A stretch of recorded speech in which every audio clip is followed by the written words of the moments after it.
Hello everyone, my name is Deven Langston, and I'm here today to talk to you a little bit about how I use math as an animator. So let's just jump right into it. Today I'm using a program called Flash, and it's a really popular tool used by people all around the world for making Flash animations. Actually, it has a specific term. Okay, so I have a ball, a little blue ball that I've made, and I am going to animate this thing to move across the screen. So before I even start doing that, I need to understand the setup for my animation, because I can run at different frame rates. The illusion of movement is created by showing multiple images in a sequence, and the number of images that you show per second determines how smooth your animation is going to look. So, for example, if I'm running this thing at 30 frames a second, then we get something that looks pretty smooth. My computer monitor has a little bit of flickering, but anyway. So if I change that to 10 frames per second, then the animation is going to run slower and look a little bit more choppy. Now, why would I run at 10 frames a second as opposed to 30? Well, it's less work. If you're doing a full-featured animation, you might want to consider lowering the frame rate so that you don't have to do as many drawings. Now, traditionally, the drawings were done on a piece of paper, and for every single frame, you had to do a new drawing. Those days are not completely over because there's a certain look that you can get with that you just can't get with computer animation. But I like computer animation because it gives me a lot of control and does a lot of the work for me. I've done a keyframe here, which means I have this thing moving between two positions that have been set, and it's interpreting the data between those 2 points. But what's happening is it's a linear translation, or linear interpolation, or, as we refer to it, a constant velocity. So this thing is moving very mechanically because no real-world object instantly starts moving at 100% of its velocity and then instantly stops. They gradually speed up and slow down because of the physics of inertia and force. So this right here is a Ising graph. Or a curve editor, and what that is showing you is how this object is performing its transformation or its tween. So it's showing you value, 0 to 100%, and time. So value over time. And this applies to anything. So right now I have an object that's moving from the left side of the screen to the right side of the screen, but this could just as easily be representing scale, so you have something that's getting larger or smaller. It could represent rotation value. It could represent color, so you could actually tween from blue to red. And so this information is just a value from 0 to 100% of whatever property it is that you're animating. And then this is time.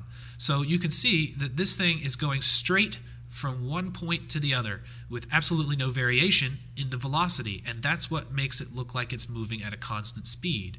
So if I click on this point and I grab a handle, then I can start to move this thing down and do the same thing for this. And what I have right here is the classic ease out. It's called an ease out because you can see without even watching the animation that this thing is going to move very slowly and only be about 10% of the final distance at right after frame number 14. So this is going to produce a very different effect than what I had before. You see that it looks like it's speeding up as it goes. As opposed to that, I'll bring up my easing chart one more time, and I'll change this to the exact opposite, which is called the ease in. And an ease in starts off fast, and it looks like it's slowing down. And that right there is much more natural than having a constant velocity throughout your animation. So by taking advantage of the curves between these 2 points, I can start to control exactly how the velocity of this object is interacting between the 2 keyframes. Okay, so I have this animation going on right now, and that's pretty nifty. But I want to start adding some more stuff to this. So the first thing I'm going to do is actually to get rid of this animation that I have going on right here. And instead, I'm going to go inside of this object. And essentially what I'm doing is I'm creating a Tupperware container around my ball. So instead of animating the Tupperware container, I'm animating the object that is inside of it, if that makes any sense. And you'll see what I'm talking about in just a second. So I'm going to do just about the same thing that I did before, but this time I'm going to make it look like this ball is bouncing up into the air. I'm setting 2 tweens between my 2 points, so it's going linear right now. Let's watch that. Very linear, very mechanical looking. So let's go and mess with our easing. Now I know I can just do a number here, and I know that easing 100% means to begin with 100% of its velocity and then to slow down, which is the ease out. So there we go. So if you set your thing to 100%, initially it's going 100% of its velocity, and it knows to slow down.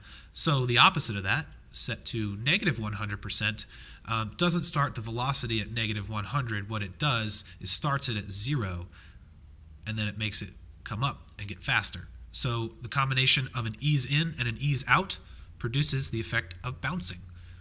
And that looks a lot much more natural. A lot much more. It looks more natural than it did with that linear interpolation. Okay, so now I have something that's bouncing. And as I said, I made that animation inside of a Tupperware container. Why did I do that? Well, it's because I can copy and paste this object, and now rather than copying and pasting just the blue ball, I've copied and pasted the entire animation. So now I have two balls that are bouncing. Pretty nifty, huh? All right, well that's pretty cool. Okay, so this is the idea of instances. You can see in my library over here, I have a symbol called ball, and then I have symbol 1, which is actually the shape, the blue circle shape that's inside of the ball, which might as well be called Tupperware container. Tupperware. I can't spell today. Tupper. I'll just call it Tupper. Okay, so I have Tupper, and then this one is actually my ball. All right. So the idea of an instance is that you can have more than one instance of the same object. We only have one Tupperware container, but I've made two copies of it on the stage. And inside that Tupperware container is the bouncing ball animation. And that's how I'm able to have two balls bouncing where I only animated one. Now that's kind of interesting, except for the fact that they're both moving with the exact same timing. So if I want to start changing the timing, this is an idea that's called offsetting. You're offsetting the beginning point of this animation so that it begins slightly after the other one. So I've copied and pasted, and I have 1, 2, and what I'm going to do is take this one and not have it start until about 5 frames in. And then what's going to happen is it's just going to sit there and loop through this animation. So I have to write a little bit of code right here so that this won't continue. So let me just play this first and you'll see what it's doing. So this one just sits there and blinks. And the reason it's doing that is because it's playing through this timeline, and I don't have my object exist until frame number 5. But it doesn't stop. This timeline just loops. So it doesn't exist, then it exists, then it doesn't exist, then it exists. That's why you see it flicker on for 1 frame. So what we have to do is actually write a little bit of code right here. It's really, really simple. Stop. And all that's telling it to do is to have the timeline stop. Well, the animation is still going, but the timeline is stopped. Because remember, the animation is inside the Tupperware container. So all I've done is I've stopped when both Tupperware containers are on the screen. But I offset it so that one would happen first. So let's make a couple more of these things. I'll just copy and paste. I've got to make more frames here, so okay. And I'm just going to go and paste that bad boy down right there. And then I'm going to do it one more time, paste. And I'm going to continue to offset these things. So now I need to have my timeline come on out to frame 15. I'm going to move the stop so that it doesn't stop until frame 15. And then I'm going to offset these animations. So now I should have like a wave of bouncing balls. All right. So I used the exact same animation 4 times, and I just wrote a little bit of, or I didn't even write any code yet. Basically, I just offset the timing so that I knew exactly when this thing was going to happen. Now, because I know the frame rate, and because I know exactly how many frames my animation is, it's 30, which is 1 second, I can actually predict exactly when these things should happen. Right now I have a nice little wave thing going, but if I wanted to make it so that the second one doesn't start bouncing until the first one is done bouncing, then I know I can just take this and take it all the way over to frame number 30, and then the second bouncing ball won't start until frame number 30. In fact, why don't I have all 3 of these? So the first one's going to bounce, which is going to make all 3 of the other ones bounce. Boink! Now, they don't even show up for the first frame, so what I might do is, have another ball, another Tupperware container of a ball that doesn't have any animation right there. So it's there, it just doesn't start animating until this point. Anyway, enough about that. So now we've talked about keyframes, we've talked about the frame rate, we've talked about easing, which is changing the velocity of the value over time, and we've talked about offsetting the animation, which helps you produce waves of animation, or use the same animation twice but make it look like you animated it at a separate time. Okay, so now I want to start talking about code a little bit. So I'm going to get rid of all of the animation that I have right here, and I'm just going to go down and plop my ball back onto the stage one more time. So now I just have a blue ball. And remember what I said about instances, you can give them names. So I'm going to call this one ball 1. Enter. And let's start writing a little bit of code for this thing. So the very first thing I can do, the way that this coding works, you have to write the object that you want to write the code for. All right, so ball 1, that's what I'm going to write the code for. Then you put a dot, and the dot just separates the different parts of this code. Now, I'm going to do something really, really simple. I'm just going to take ball 1 and take its x value, which you remember is horizontal, and I'm going to set that equal to 200. Okay. Okay, so it put it right there. And let me make sure you understand what that's doing. Put this to 0. It puts it over here. So the code is controlling this object, and I can do anything I want with it. So why don't I have, instead of putting it at an absolute value, why don't I make this a relative value? So by typing plus equals, I'm basically saying add to this value, whatever the x value is, which at this time, this thing is at 340.8. So whatever that value is, take it and add a number to it. In this case, I want to add, I don't know, 200. So if I do that, it moves over by 200. Well, that's interesting, but it's not really animating anything. I would like to see this happen, maybe move over by 1 pixel every single frame. So I'm going to bring in a code called onEnterFrame. And onEnterFrame is a built-in function for Flash. Essentially, it's running the code once when you begin, and by adding an onEnterFrame function, we're telling it to run that code every frame.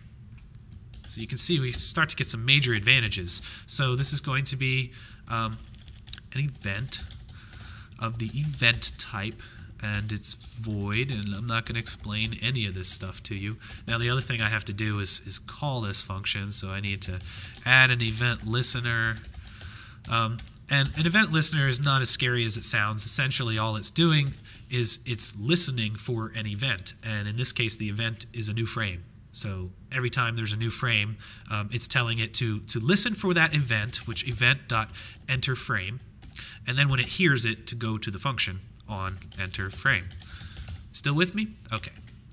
So let's take this code of the ball x value moving over by 1 and paste it inside of our enterFrame. Wow. Now we have controlled the ball and made it move every single frame just with some code. If you want to make that go faster, let's change it to 10. Whoop. All right, so we can do easing on this as well. You want to see how? Basically what we got to do is we have to create acceleration. Okay, so what I'm going to do is first I'm going to create a variable. And if you remember, variables are anything that can change. So I'm creating a variable, and I have to give my variable a name. So I'm going to call it AX, and that's going to stand for acceleration. And it's going to be a number. And initially we're going to set that number equal to 0. All right, so this time, instead of adding 10 to my x value every frame, I'm going to add the acceleration. All right, that's okay. It's not going to do anything. It just sits there because my acceleration is 0. Well, how about this? What if every single frame I have my acceleration increased by 1? So the acceleration is going to increase by 1, and then the ball is going to move by the acceleration. You see what's going to happen here? Let me take my ball and move it a little over here so you can actually see the effect. Whoop! We have just created an ease out, my friends, because we're adding acceleration or velocity, we're increasing the acceleration, which is increasing the velocity over time. So let's go back into our code here and start doing some more interesting stuff. All right. So we've got an enter frame code, and we have the balls moving across the screen. The next thing I want to do, since it's just going off the edge of the screen and it's not ever going to come back, I want to set up some boundary checks. Does that sound scary? It's not that scary. Let me show you. First thing I'm going to do is actually just disable the acceleration for now, because if I have this thing bouncing off of the wall and it is just getting faster and faster and faster, then it's going to go real crazy real quick. I can show you what that's going to do, but that's not what I want to do right now. So what I'm going to do is have this enter frame value look to a new function to do every single frame. So I'm going to have a function, and I'm going to call it check walls. And I'm going to send to that function my ball 1. Okay. So down here, I'm going to write a new function. I'm going to call it check walls. And I'm going to tell it that it's receiving an object, which is a display object, my ball. Okay, so how do we check for the walls? Well, we have to know exactly how big our stage is. So remember, I set it to 800 by 600 pixels. So it's 800 pixels wide, and let's just deal with the x-axis for now. We'll get to the y-axis later. So first thing I need to do, since this thing is moving to the right, what happens when it gets to the right side of the stage? Well, how do I define that? What I'm going to do is I'm going to make an if statement. So if, and then I put my condition inside of here, if that object, which in this case is ball 1. I could just say ball 1, but what I've done is I've abstracted the code a little bit, so if I make a ball 2 or a ball 3, I can send each one of those to this function and have it do the same thing to that object. Anyway, so if the object dot x is greater than our stage size, which is 800, and let's not forget about one little issue. Okay. So that would work pretty well. Well, let's just see what it does here. So if my object .x is greater than 800, which is the stage size, then what I want to do is have the acceleration number that it's using to move become negative. So I'm going to have ax multiply by -1, which is just going to make it a negative number. So let's see what this does. It turned around, but something happened there. Did you see what happened?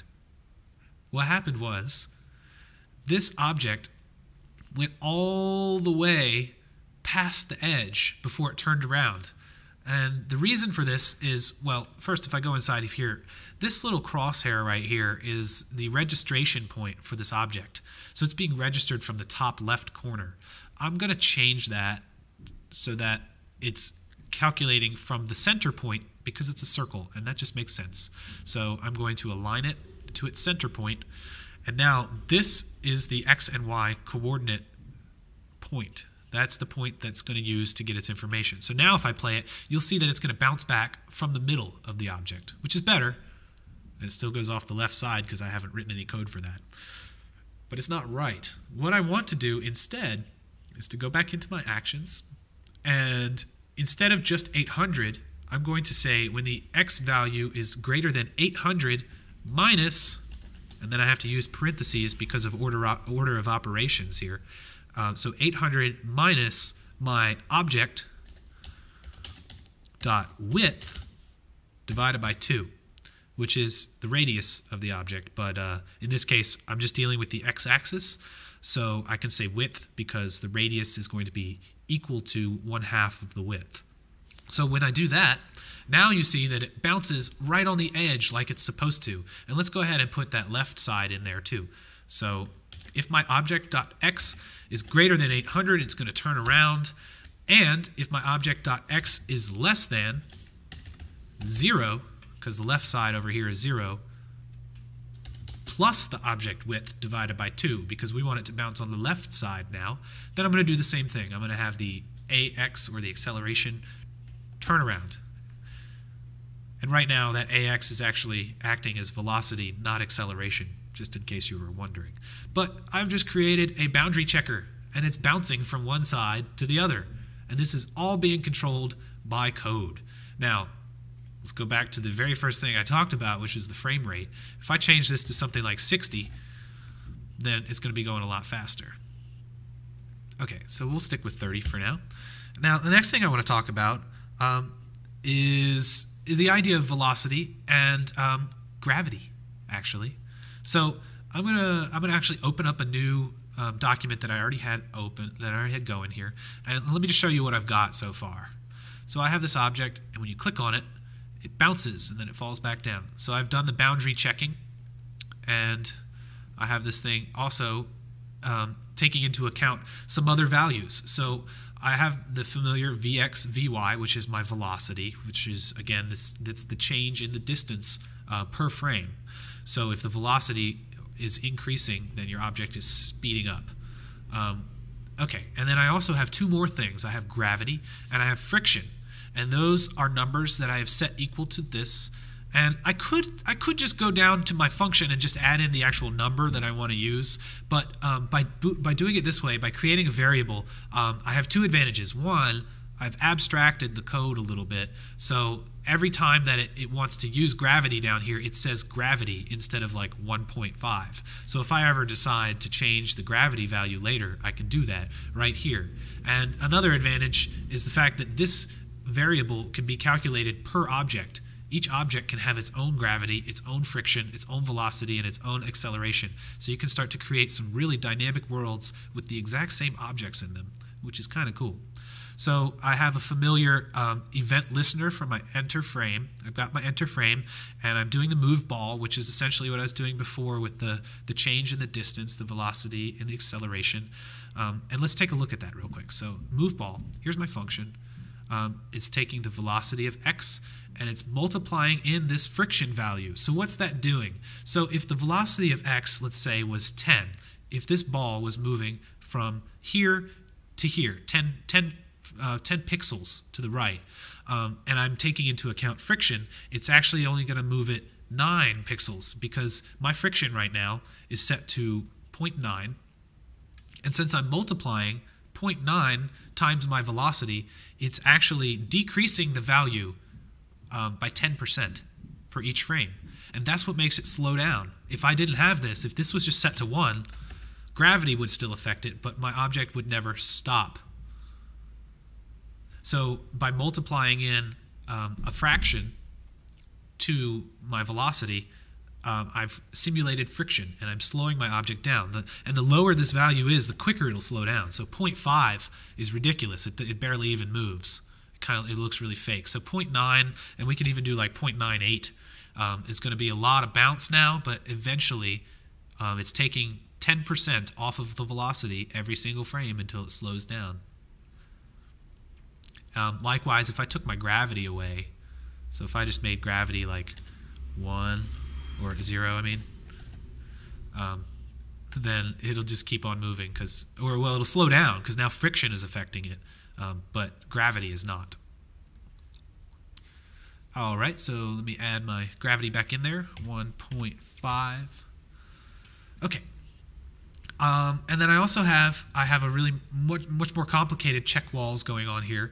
It's essentially the same thing. It says if the object x value is greater than 800, which is my stage size, minus the object width divided by 2, then change the velocity. But I also have to do one more thing, and I'll show you why. So the way that it's calculating the velocity of the boundaries and how to turn around is it's saying, okay, well, when this ball is further than its center point is further than the object, minus 1/2 the width, then turn it around. But let's say it was going really, really fast, and it actually went all the way over here. So it's past the value, it's past the boundary, so it hits that function and it tells it to turn it around, but maybe it only goes back to here. Well, it's still past that value, so it's going to keep on bouncing back and forth like that every single frame, and it's going to cause a glitch in the game. So let's see if I put it right here, what's going to happen. No, it pushes it out because I fixed it. So I have one more bit of code that is essentially putting the object back where it's supposed to be. So if you figure that out, object.x is going to be equal to 800, so it's going to put it right on the edge. minus the object width divided by 2. So put it right here so that that edge of the circle is going to be exactly where I want it to be when it bounces back out, and we won't ever have this error. So I did that for each one of the walls. So I have this check walls function that now will just check any object that I want to throw into it, which is awesome. So I'm moving my ball and I'm checking my walls. And that's how I can create something that's really a dynamic simulation here. By the way, when I click on it, I'm just adding a random velocity to it. That's why it goes off in any direction. So just random velocity. I could be much more calculated about it. So the possibilities are limitless with this code because you can create variables, you can create if checks that have situations that can only arise once a certain requirement has been made. All right, well, let's do one last thing. I have this object now that is bouncing around. Very nifty. And what I want to do is I want to add another circle into the scene. So I'll go to my library and make another instance of my ball. And this one I'm going to call target ball. All right, now I have a target ball. Put it right there in the middle. I'll put this one over here. And I'm going to give it a different color just so that we know what this object is, that we know this object is different than the other one. So there. Now we have a light green ball and a dark green ball. And I've called this one target ball, and I've called this one ball. So let's say this object was over here, and I want to know what the distance between these two objects is. So I can calculate that using the Pythagorean theorem, which says that a squared plus b squared equals c squared. All right, let's figure this out. So I'm going to go in here and start writing some code that says, okay, well, so here I'm going to make one more function that says check distance. Okay, and I could send my objects to it and extract it and all this stuff, but I'm just going to go ahead and write it for these objects because it's quicker and easier. So I'm going to write a function, and it's going to be called check distance. This is what I called it, right? Check distance, yes, okay. And inside of this, I am concerned with two objects. I have my circle 1, or I think it's actually just called ball, right? Ball, yes, it's called ball. So I have ball, and then I have my target ball. Is that what I called it? I think target ball. Yeah, okay.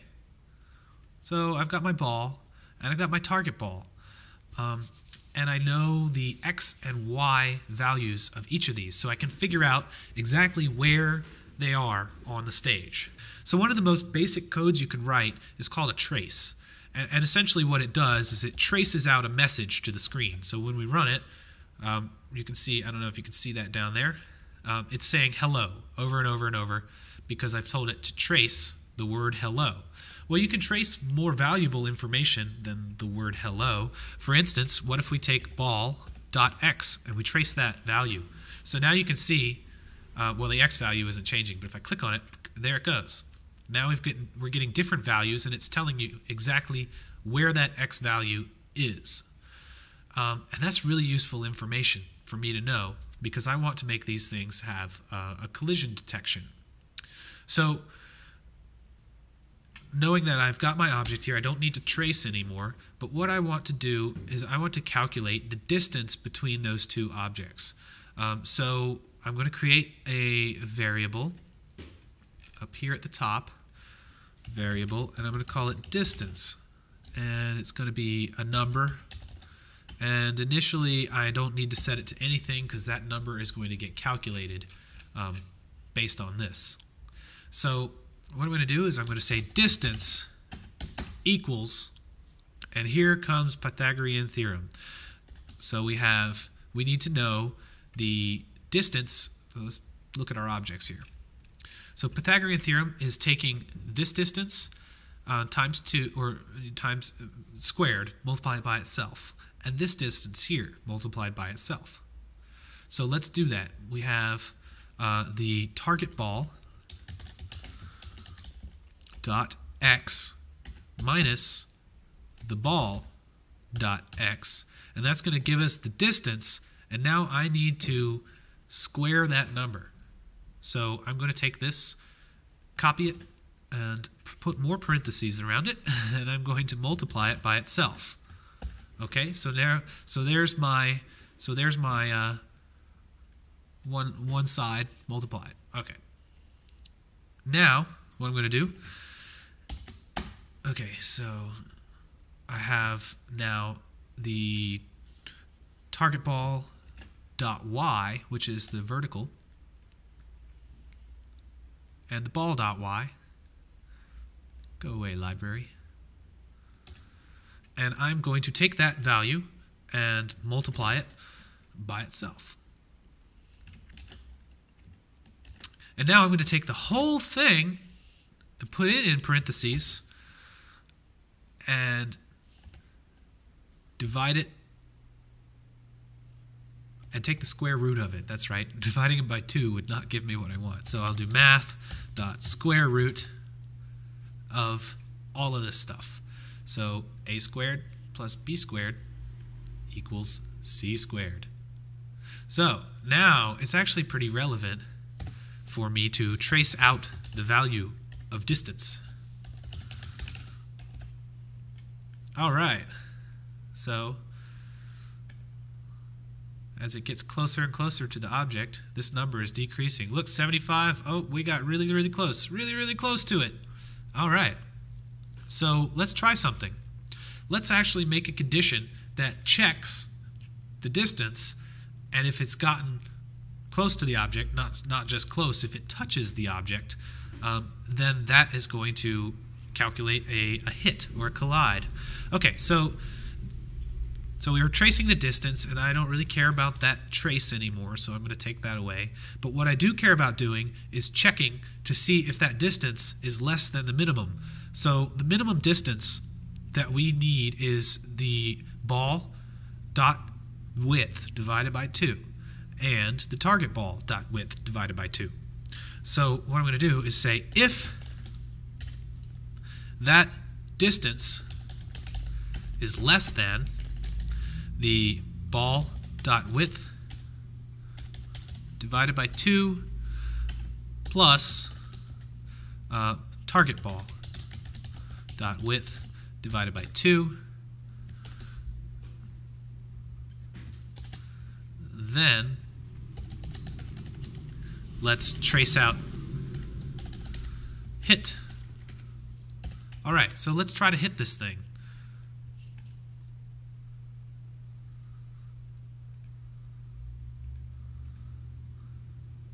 Oh, we got it. We hit it right there.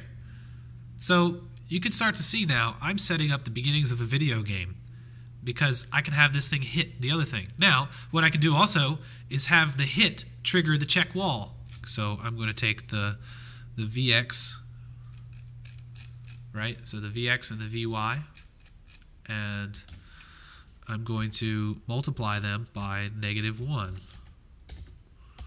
So Vy multiplied by -1. Now what's going to happen when I hit this thing is it should bounce off of it. Let's see if that's the case. It's getting closer. Oh, we're having trouble hitting it this time. There it goes. Pretty cool.